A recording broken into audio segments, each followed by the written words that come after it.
Welcome back to Afternoon Live.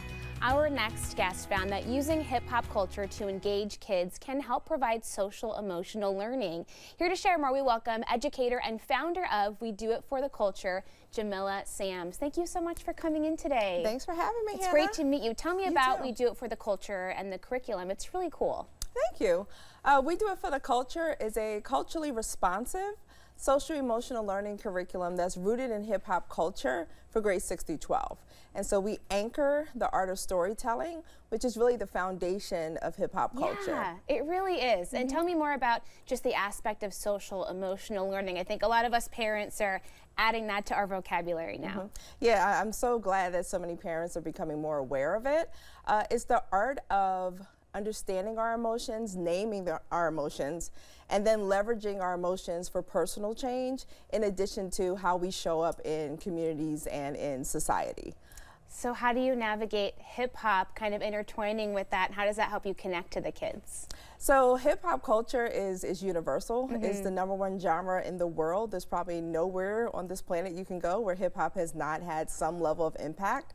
And so when we think about the art of storytelling, what it does for students is to give them kind of a safe and brave space for them to articulate like what they're feeling, why they're feeling it. A lot of students connected to their personal experiences, not just kind of introspective work that they may do, but also thinking about how they show up in society. So social issues are a part of that. There's 5 competencies for social emotional learning.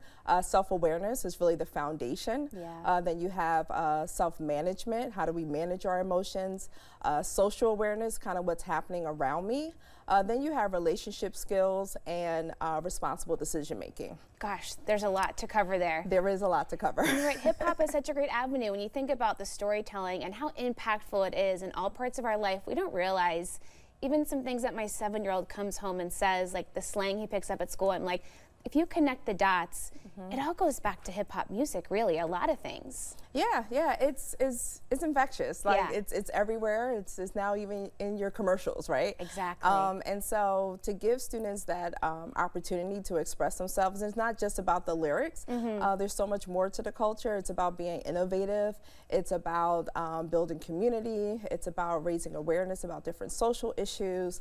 And as an art form, you have things like graffiti and art, visual art. So there's so many different aspects of the culture that kind of lift up the art of storytelling. It's all connected. You just don't realize until you really stop and think about it. Yeah. Tell me about what it means to you to be able to connect this art form and connect to kids. That must be so special, and you probably see them light up so often when they kind of perk up and go, wait a minute, this is part of me. Yeah, absolutely. So a lot of students, like when you think about middle school students, like the biggest thing for them is like, how do I hide, right? Like I don't want to be front and center, but if you're grounding the conversation in something that they can relate to, something they may have heard on the radio or something that they've seen on YouTube, then they may feel a little bit more apt to let down their guard and have a more authentic conversation in the classroom.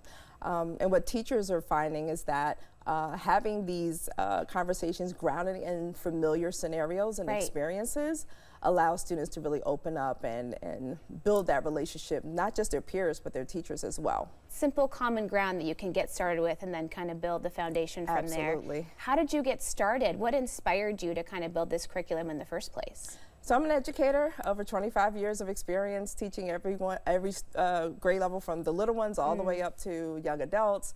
And what I found was that hip hop was just that thread that connected all those different age groups in some way, shape, or form. And I've always loved the art form. I was raised on it. My father is from New York City. He had a store in Philadelphia that attracted a lot of students after school. And so he would always play hip hop music in the 80s to kind of bring them in. And so it was always just a really integral part of my life.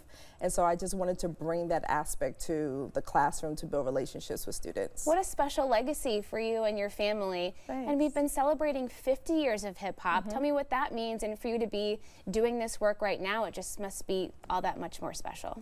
It is. What I love about what happened last year and and what I hope continues Yeah. for years to come, is that there was such an array of conversations happening about hip hop culture in education, what it looks like in the sciences, what it looks like in terms of like society and shifting, you know, different narratives. And a lot of conversations been had around what it's going to look like in the next 50 years. Yeah. And so I hope those conversations continue. Absolutely. Thank you so much for stopping by. It was great to chat with you. Thank you, Hannah. We'll have more information on our website at ka2u.com, and we'll be right back with more Afternoon Live right after this.